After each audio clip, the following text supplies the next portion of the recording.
नमस्कार।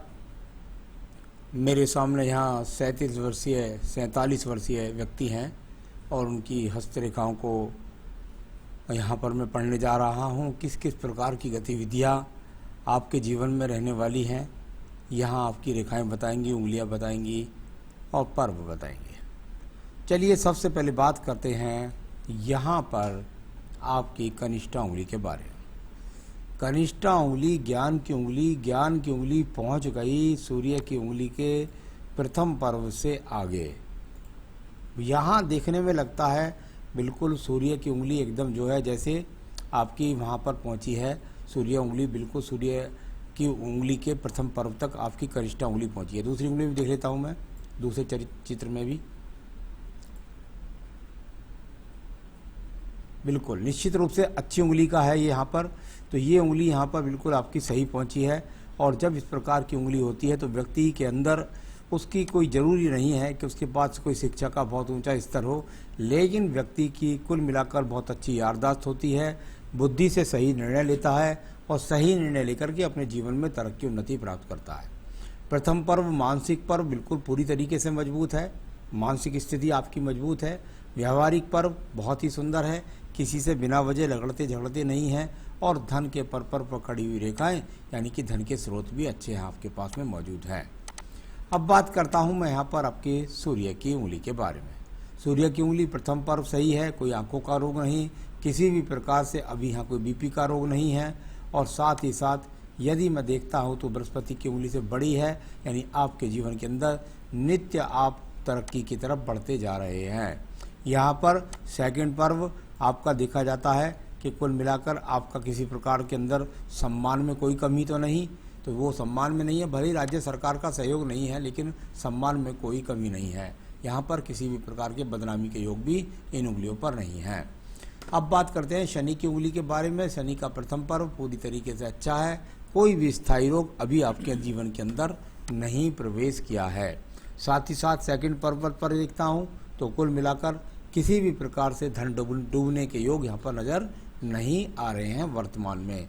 तीसरी उंगली परिवार की जिम्मेदारियों को पूरी तरीके से निभाने का चरण बिल्कुल ठीक है। अब बात करते हैं आपकी बृहस्पति की उंगली के बारे में। बृहस्पति की उंगली प्रथम पर्व मजबूत है, किसी भी प्रकार का कोई अभी यहाँ पर रोग अगर बात करें तो कोलेस्ट्रॉल का, शुगर का दिखलाई नहीं देता। पत्नी के साथ संबंध भी बहुत सुंदर है, उसमें भी कोई प्रॉब्लम नहीं दिखाई देती और संतान का सुख सहयोग भी आपको पूर्णतः मिला हुआ है। यहाँ बात करता हूँ मैं बुध पर्वत के बारे में।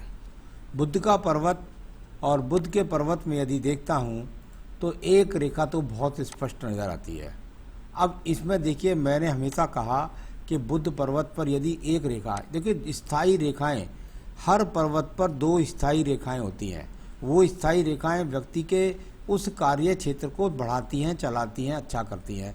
लेकिन जब रेखाएं ज़्यादा अगर सही तरीके से होती हैं तो जैसे यहाँ पर अगर देखें तो बिखरे रूप से दिखाई पड़ती हैं, तो कुल मिलाकर जब 4 रेखाएं 5 रेखाएं सामान्य रूप से अच्छी स्तर की होती हैं तो उनको बोल देते हैं कि भाई अपनी गुणवत्ता के आधार पर व्यक्ति ने ज़्यादा ऊंचाइयों को प्राप्त किया। तो बहुत ज़्यादा गुणवत्ता नहीं लगती, लेकिन स्थायी रेखा धन आपको दिला रही हैं। सूर्य का पर्व यश का पर्व, मान सम्मान का पर्व। कुल मिलाकर यहाँ पर यदि मैं रेखाओं को देखता हूँ तो बीच में ही ज़्यादा बनकर रह जाती हैं, ना तो नीचे वाले पर्व से मिलने का प्रयास करती हैं, ना ऊपर वाले पर्व से मिलने का। यहाँ इस प्रकार का जब कई रेखाएं चलती हैं तो व्यक्ति के जीवन के अंतर्गत व्यक्ति एक से नहीं दो साधनों से धन कमा लेता। हो सकता है कोई साइड वाइज आपका कोई खेती बाड़ी हो या कुछ और हो या दूसरा साधन हो या मेडिकल स्टोर हो, तो उसके हिसाब भी थोड़ा सा व्यक्ति कुल मिलाकर सूर्य पर दबा हुआ है थोड़ा सा, तो यह मान सम्मान में इस समय हिसाब से कुछ कीर्ति में कमी दिखाई देती है। अब बात करता हूँ यहाँ पर आपकी शनि पर्व के बारे में। शनि का पर्व धन का पर्व, और धन के पर्व में बहुत अच्छी स्थायी रेखाएं आपके पास हैं।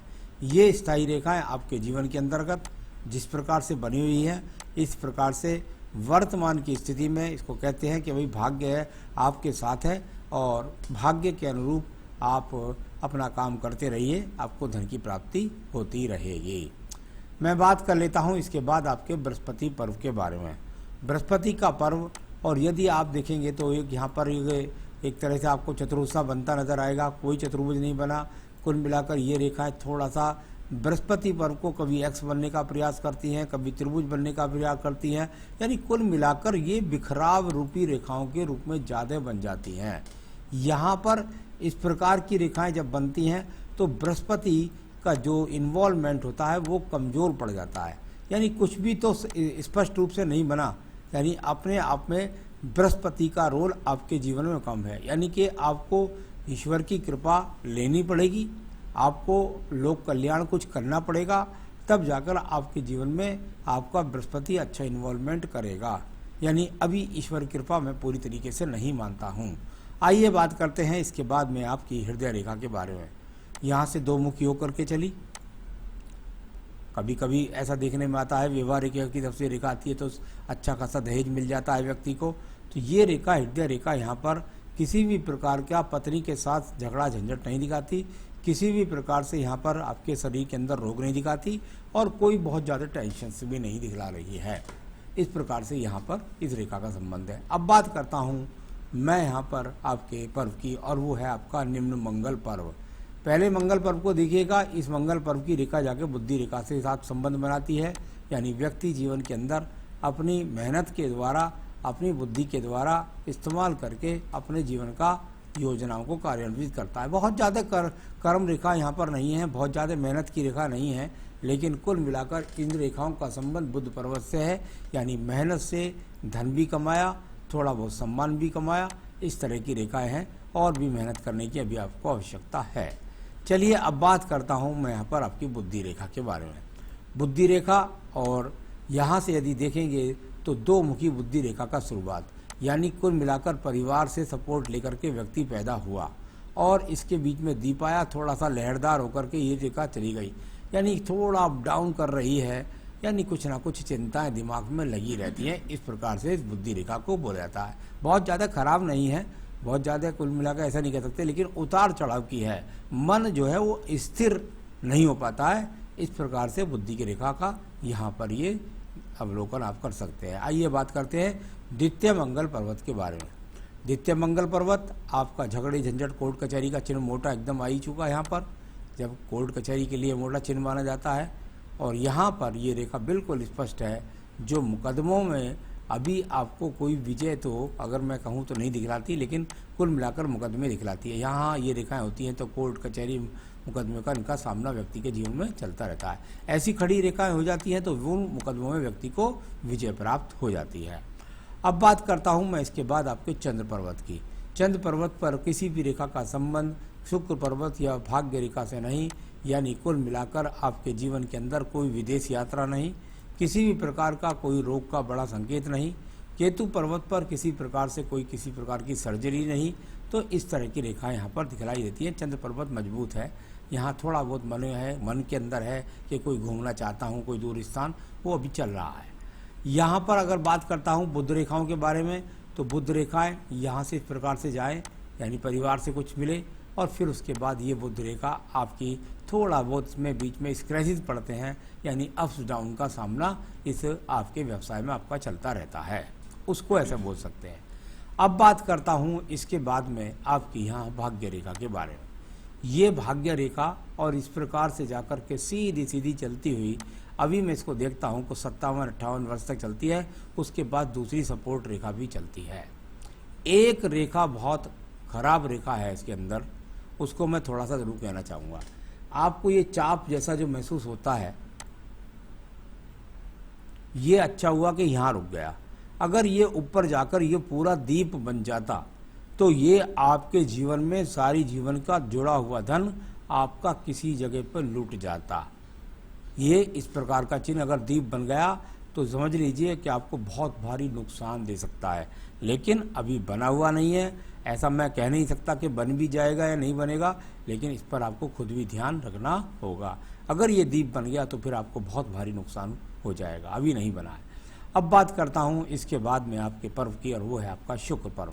शुक्र पर्व जब मैंने आपका देखा तो उसमें एक काला बिंदु यहाँ पर मुझे दिखाई दिया, यानी कुल मिलाकर आपकी हस्तरेखा में ये एक छोटा सा यहाँ बिंदु है। इसको मैं कहूँगा ये बड़ा ना बने तो अच्छी बात है, क्योंकि ये अगर अपने आप में बड़ा छोटी शुरुआत होती है और बड़ा बनता है तो ये पैतृक संपत्ति में भारी नुकसान का संकेत माना जाता है।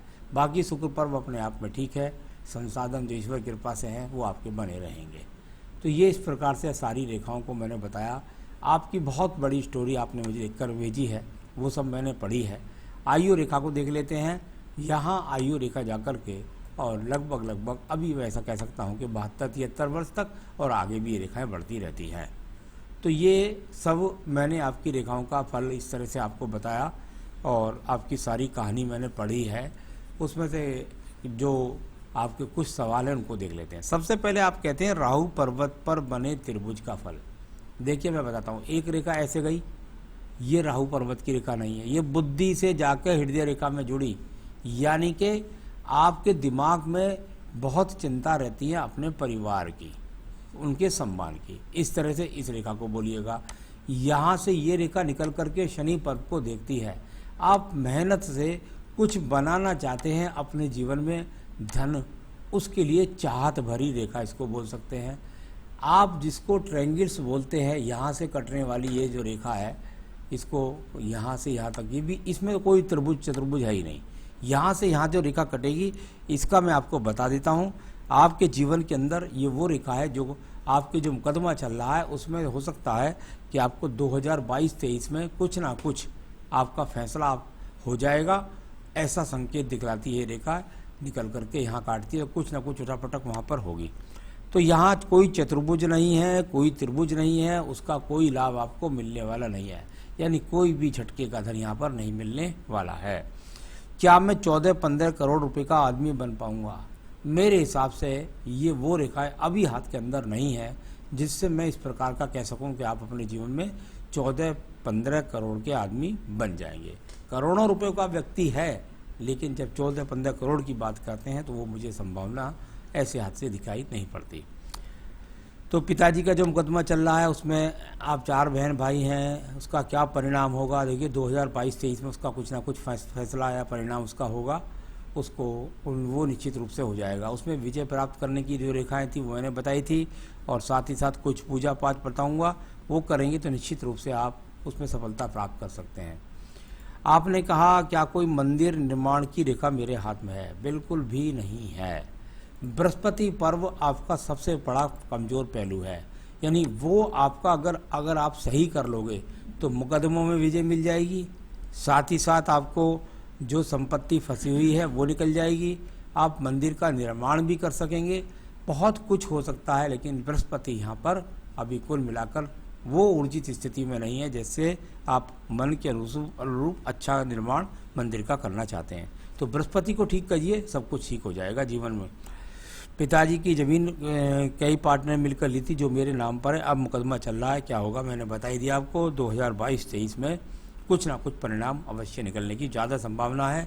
क्या पूजा पाठ करें कि मुकदमा आपके पक्ष में जाए और आप उसमें विजय प्राप्त करें? आपने बहुत सारी पूजा पाठ लिखी है, मैं आपको पूजा के लिए मना कैसे कर सकता हूँ? आप इतनी भी कर सकते हैं, लेकिन मैं वर्तमान की स्थिति में जो स्थिति दिखाई देती है उसको बताता हूँ।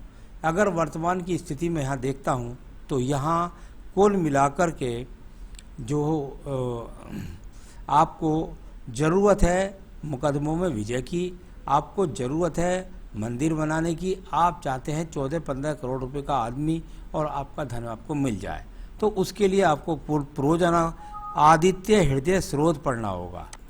आदित्य हृदय स्रोत पढ़िए, साथ में मंगलवार शनिवार को पढ़िए सुंदरकांड, और मंगल शनिवार को सुंदरकांड पढ़िए, आदित्य हृदय स्रोत पढ़िए, मंगलवार का प्रसाद बांटिए, उसके साथ हनुमान जी की जो पूजा है वो कर सकते हैं। साथ में आपको पुखराज पहनना होगा इस उंगली में, एक बेहतरीन सा पुखराज आप जल्दी से जल्दी धारण करें जिससे आपके धन के आगमन पूरे हो सके और आप मंदिर भी बना सकें और आपका जो धन है जो मुकदमे में फंसा हुआ है वो मिल जाए। इसके लिए आप ये वाले पूजा कर सकते हैं, पुखराज मंगा सकते हैं मुझसे, मैं आपके स्थान तक पहुंचा सकता हूं। कोई हाथ के अंदर एम का चिन्ह शुभ वाला नहीं है, तो कोई उल्टे सीधे सपने देखना बंद कीजिए। नमस्कार।